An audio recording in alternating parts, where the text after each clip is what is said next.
So, in my hands, I'm holding the scales of how this gets weighted by the American people. On one side, you have, Stephen, it's just too much, man. It's just too much, just too much. Versus, wow, they go after him so much, it's got to be him because he's the only one who can take on this system. Which way do you think it goes with this latest news?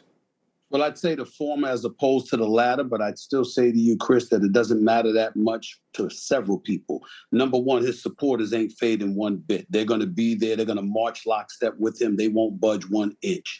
On the other hand, you have people that may be a bit fatigued and completely exhausted over the nonsense, recognizing the fact that he's not necessarily the commander-in-chief that they want to have, but they still find themselves sitting here and not just saying towards him, not again, not again, not again.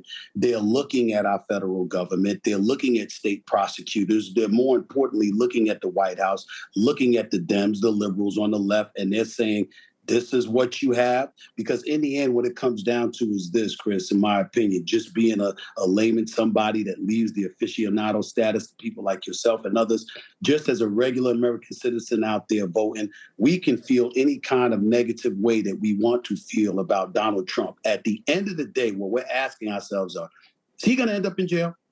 Are you going to prevent him from running for the White House?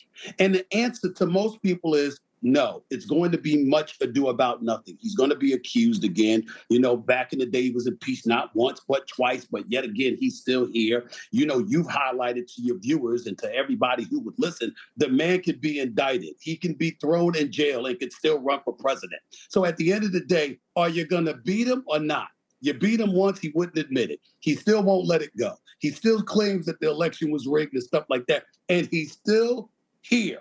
Even a cat doesn't have as many lives as Donald Trump appears to have when it comes to being in a political stratosphere of things at this moment in time. And that's what ultimately it comes down to the American people. Most people don't care whether he's in jail or not. You have people who want him in the White House, and you have people who don't want him anywhere near the White House. But everybody is disgusted with us constantly hearing about one indictment or one accusation after another, allegation after another, being thrown in his direction, but he's still around to talking to microphones, to be on his social truth platform, to spew whatever it is that he spews. You can't seem to get rid of him. That's the issue. Well, also, I mean, you know, some people don't like this analysis, but, you know, this is politics as much as it is law. Now, some people don't like that either, but that's the reality. They haven't nailed them. You know, I have somebody pulling for me right now, the most ignored part of the Mueller report, okay, which was to me the only part that mattered. It was like one of the last pages.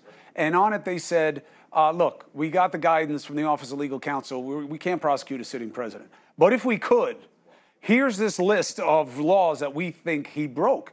And there was significant obstruction of things which is a pattern of conduct with the guy. But at the end of the day, you don't have to be a lawyer.